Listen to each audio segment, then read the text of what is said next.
Taking his freedom, but not for as long as his victim's family wants, so they're going after his money. A judge in Woodbury, Gloucester County, today sentenced 44-year-old Jon Nordberg to 25 years in prison for aggravated manslaughter. This on the 2013 death of a Franklinville man. Our Bruce Gordon joins us with a story you'll only see on Fox. Bruce, Nordberg's legal troubles are just beginning. Yeah, they sure are. If the McConnell family has anything to say about it, today's sentencing marks the end of the criminal case, but a civil suit will soon follow.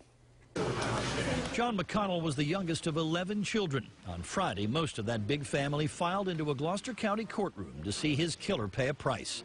John's brother Gary carried with him a tiny jacket he had sent his little brother when Gary was in Vietnam and John was just a boy. This was a piece of John with you right there in court. That's correct. Yeah. 44-year-old Jon Nordberg was John McConnell's landscaper. He became his friend. But the man known as Yanni knew McConnell received a monthly disability check.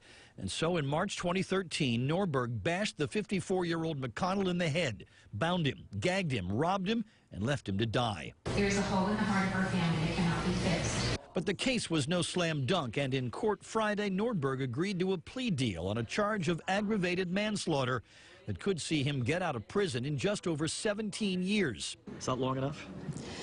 It's probably never long enough because he has his life and our brother doesn't have his life. And so the McConnell family aims to put an exclamation point on the Nordberg sentence. The family says within the next week or so they will file a wrongful death lawsuit against him in civil court, seeking money damages. Ronald Thompson is Nordberg's criminal defense attorney. They may well have a cause of action. I don't know whether he'd be successful or not.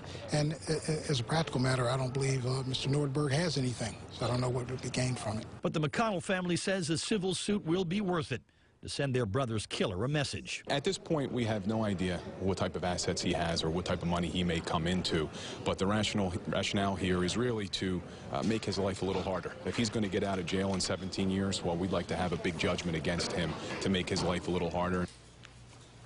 Nordberg was actually one of 4 people charged in the killing. He is, for reasons of statute of limitations, the only one who will be sued. The McConnell family makes very clear any money they recover will go to charity in the name of their brother. Lucy?